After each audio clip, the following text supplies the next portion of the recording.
Психология стеснительных людей. Что скрывается за тихим голосом? Вы стоите у входа в комнату, полную людей. Внутри смех, разговоры, легкость. А вы замираете. Не потому что не хотите зайти, хотите, очень. Но ноги приросли к полу, а в голове уже крутится, куда сесть, что сказать. Вдруг подумают, что я странный. Узнали себя? По данным Филиппа Зимбарда из Стэнфорда, около 40% людей считают себя стеснительными. 4 из 10. Это не редкость, это часть человеческой природы. Но часть, которая может серьезно мешать жить. Стеснительность — это не то, что вы думаете. Первое. Стеснительность не характер и не приговор. Это паттерн реакций, который сформировался в конкретных условиях и который можно изменить. Стеснительный человек не тот, кто не хочет общаться. Наоборот. Внутри огромное желание быть среди людей, шутить, делиться. Но между желанием и действием стена страха. Страх оценки, страх сказать не то, страх отвержения. Психологи называют это конфликтом приближения и избегания. Тянет к людям, но тормозит тревога. Это не равнодушие, это желание, зажатое в тисках страха. Важно. Стеснительность — не интроверсия. Интроверт предпочитает уединение, это его выбор. Стеснительный может быть экстравертом, жаждет общения, но боится его. Интроверт уходит с вечеринки, потому что хватило впечатлений. Стеснительный, потому что не смог заговорить и чувствует себя от этого ужасно. Откуда это берется? 3 группы причин, и обычно они работают в связке. Биология — чуткий радар. Примерно 15-20% детей рождаются с заторможенным темпераментом, более реактивной нервной системой. Громкий звук, незнакомое лицо, новая обстановка, мозг бьет тревогу. Ключевой игрок — амигдала, структура мозга, отличающая за реакцию на угрозу. У стеснительных она работает как чересчур чувствительная сигнализация, срабатывает даже когда реальной опасности нет. Просьба представиться в новом коллективе, а организм реагирует так, будто вас вытолкнули на сцену перед тысячной аудиторией. Генетика вносит вклад. До 30-50% предрасположенности может быть наследственной. Но гены не судьба. Они задают стартовую точку, не финишную. Воспитание. Как нас научили стесняться? Ребенок не рождается с мыслью «я недостаточно хорош». Она формируется. Гиперопека. Когда за ребенка все решают, он не учится справляться и начинает бояться. Критика и сравнение. Посмотри на Машу, она не стесняется. Не мотивирует, а вбивает ярлык. Ярлык стеснительный. Когда взрослые говорят это при посторонних, ребенок принимает как данность. Это становится его идентичностью. Травматический опыт. Иногда достаточно одного момента. Выступил у доски, одноклассники засмеялись. Поделился идеей на работе, проигнорировали. Мозг фиксирует. Открываться опасно.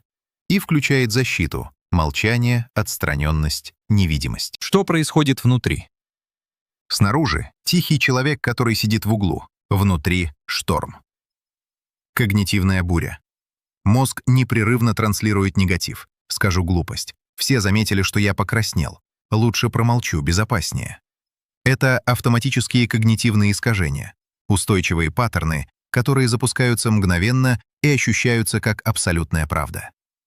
Человек не выбирает так думать. Это происходит быстрее, чем он успевает осознать. Тело бьет тревогу. Учащается пульс, потеют ладони, перехватывает горло, краснеют щеки. Замкнутый круг. Замечаешь реакцию, пугаешься, реакция усиливается, замираешь. Порочный круг избегания. Самый коварный механизм. Мне страшно на вечеринках, перестаю ходить, страх не уменьшается, потому что позитивного опыта нет. В следующий раз еще страшнее. Каждое избегание — сообщение мозгу: ты был прав, там опасно. Мозг послушно укрепляет стену. Мифы, которые пора отпустить. Стеснительные слабые. Жить с внутренним ураганом тревоги и при этом работать, строить отношения, выполнять обязательства — это колоссальная внутренняя сила. С возрастом пройдет. Может. А может укорениться.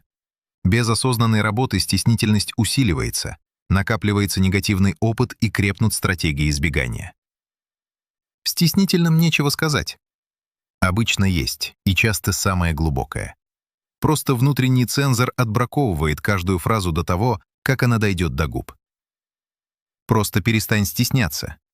Это как сказать человеку с аллергией «просто перестань чихать». Стеснительность — устойчивый нейропсихологический паттерн, а не каприз. Стеснительность и социальное тревожное расстройство. Где граница? Стеснительность не диагноз. Но у нее есть старший брат — социальное тревожное расстройство, СТР. Стеснительность. Вам некомфортно на вечеринке, но вы идете и справляетесь.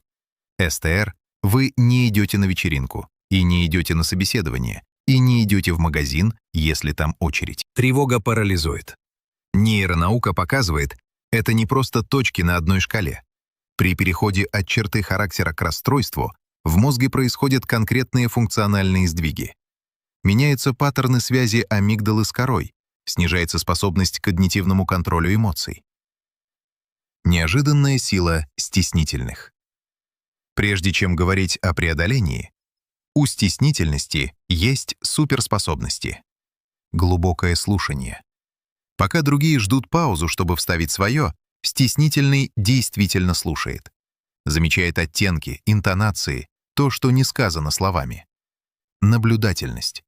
Годы тихого наблюдения формируют редкий навык — считывать атмосферу, динамику группы, настроение окружающих. Эмпатия. Человек, который боится быть отвергнутым, очень хорошо понимает чувства тех, кого отвергают. Глубина отношений. Друзей немного, но каждая дружба настоящая, без показухи. Стеснительный тот, кто позвонит в 3 часа ночи, если вам плохо. Продуманность. Думают, прежде чем говорить. В мире, где все спешат высказаться, это редкое качество. Что делать? Конкретные техники. Не общие фразы, конкретные инструменты из когнитивно-поведенческой терапии. Первое. Поймайте внутреннего критика.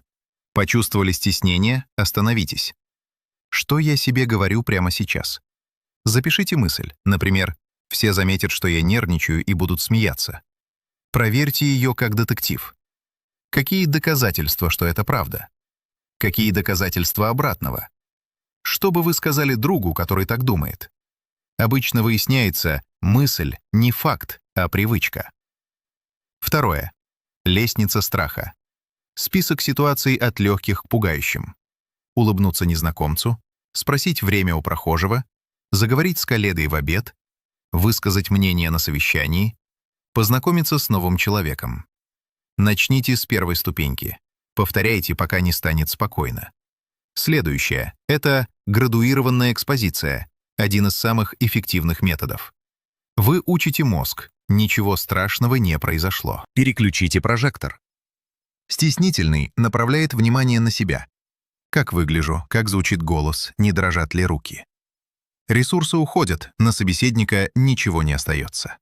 Сознательно переключитесь на другого. Что он рассказывает, что его волнует. Задайте вопрос и по-настоящему слушайте. Когда вы перестаете сканировать себя, тревога снижается. Правило 3-3-3. Накрывает тревога прямо сейчас. Назовите 3 предмета, которые видите. Назовите 3 звука, которые слышите. Подвигайте 3 частями тела.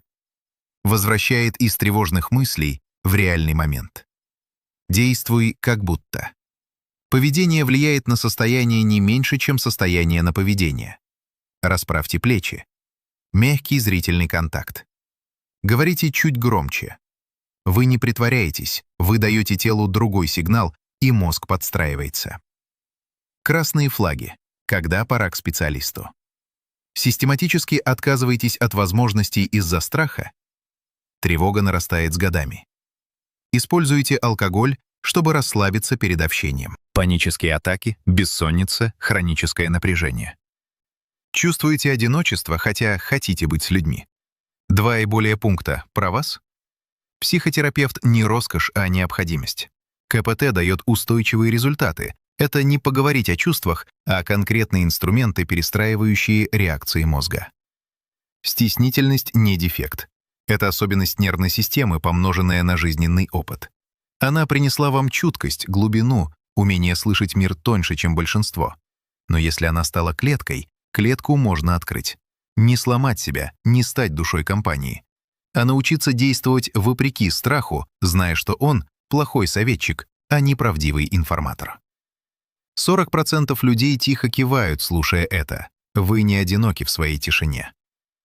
Это видео не замена консультации с психологом. Если вы чувствуете, что не справляетесь самостоятельно, обратиться за помощью — это не слабость, а зрелое решение.